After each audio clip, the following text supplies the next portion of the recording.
years down the road, I'm still showing them, and I'm still little by little, maybe handing it over to them some here and there, see how much they've took in, see how much they remember. But day after day, I just keep on showing them. Here, do that. Here you go. We're going to do it. There you go. Good job. Here, do this. All right, keep on this way. There you go. We're getting it. We're getting it. And then one day,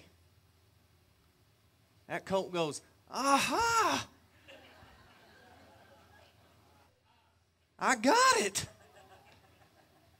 This is what you've been wanting me to do. This is what you've been showing me all this time. This is what you've been, that's why we did all that back there. That didn't make a lick of sense. Now I got it. What a moment.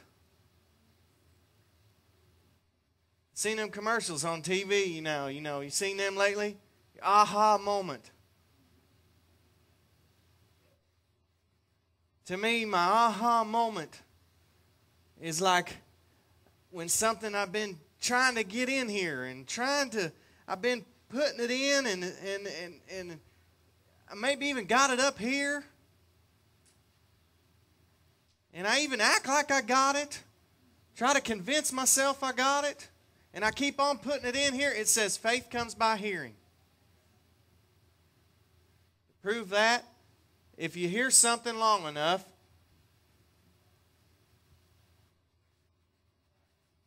if you hear it enough, start believing it. I don't care if it doesn't have to be this. If you hear it day in and day out, you start believing it. It says faith comes by hearing, and hearing by the Word of God. I hear James, I think it's James, say things like, fight the good fight of faith. And I've always been taught, and I've always thought that means I've got to try hard and work hard in order to somehow to make it to the end and stay saved.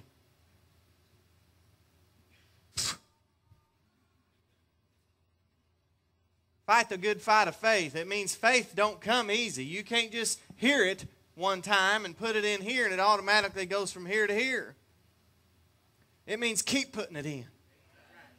It means even when it ain't making sense, even when it looks like it ain't working, you keep putting it in. Fight the good fight. Don't give up on it. It's the truth. And just because you heard it one time and rattled it around in here for a few minutes and it didn't work, don't give up on it. It's the truth. Because here's where it works. When it goes from here to here.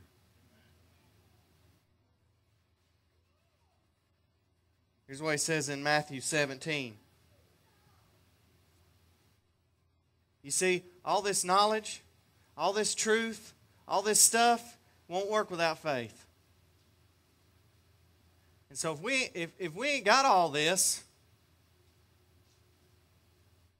even if you've read it all, even if you've agreed to it all, still might be rattling around up here. So all this stuff you hear me tell, I'll tell it bolder than anybody I've ever heard. I'll tell you things that nobody else will tell you because it's truth.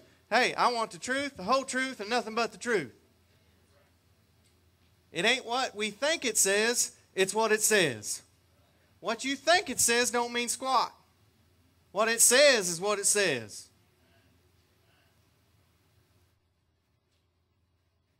Listen to this. And he said, this is where the disciples are having a little trouble. What he said was going to happen wasn't really happening. Anybody here? What it says was going to happen ain't really happening. Oh, so I'm the only one, huh? Okay. I'm preaching to myself anyway. So here come the disciples, and they said, hey, it ain't happening like you said it's going to happen. And he said to them, because of the littleness of your faith, for truly I say to you, if you have the faith as a mustard seed, you shall say to this mountain, move from here to there, and it shall move, and nothing shall be impossible to you. Faith is a mustard seed. Now, I found out the best way to interpret the Bible is let the Bible interpret it. When I interpret it, it'll get messed up. Over in Matthew 13, he says, he presented another parable to them, saying, the kingdom of heaven is like a mustard seed, which a man took and sowed in his field. And this is smaller than any other seed. Mustard seed. Smallest seed. But when it is full grown, it is larger than garden plants and becomes a tree, so that the birds of the air come and nest in its branches. Starts out little bitty. Starts out little bitty. When you heard something. Faith comes by hearing. And when somebody told you something, you took it in. Little bitty. And then somebody told you again. And then somebody told you again. And then somebody told you again. And now it's kind of starting to, well, just like getting saved. Just like getting saved. You know what? If I was to come in here and say, Mr. Jim, I kind of been thinking about you. And I realized, I'm just kidding, okay? I kind of realized about you, you're not saved. Well, I know he's kind of an old boilermaker or old pipe fitter, and then them guys are pretty tough.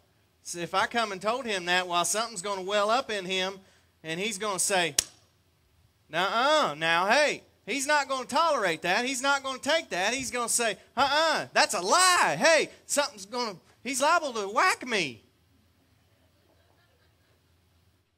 Y'all been saved a long time. Some of you maybe ain't saved yet. You're hearing. Keep rattling. It'll drop down in there and you'll go, aha. But we've heard salvation. We've heard Jesus saves. We've heard it. We've preached it. They've preached it every way preachable. We've heard it over and over and over. And so that little bitty seed grew up into be a big old great tree. And now when somebody comes along and tries to say you're not saved, wow, something in you just...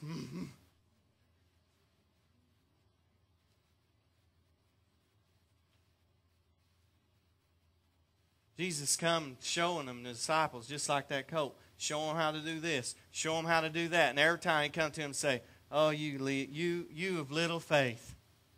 I used to think that was kind of insult to him, but now I see it's not. A horse trainer in me says no. He's just saying, come on, I'll show you again. Come on, I got to show you again. How long am I going to be with you? I'll show you again. I'm going to show you again. And so now we got saved, and we've been saved. And if somebody says we're not saved, we're going to slap them. We're so rooted in big old mustard seed tree that we've got 100 different brands of churches because we can't decide. Some said they wasn't saved. Some said they wasn't saved. Well, we'll all argue about that. You know why? Because we can know we're saved. Because we've heard it so much. Oh, but now when somebody comes along and says you're healed, uh-oh. We ain't heard that. Fact is, we heard the opposite.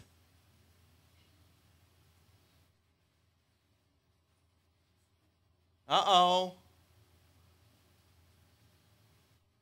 The bills ain't paid. Ain't nobody said he became poor so that we might be made rich. You know what Paul was talking about when he said that? Money. He wasn't talking about your spiritual blessings. He's talking about money. Oh, but we ain't heard that. That's why our faith is small, because there ain't anybody with enough backbone to stand up and say what it really says. Because you know why? This is why. Because some people will take it up here. Most people won't even take it up here. Most people say,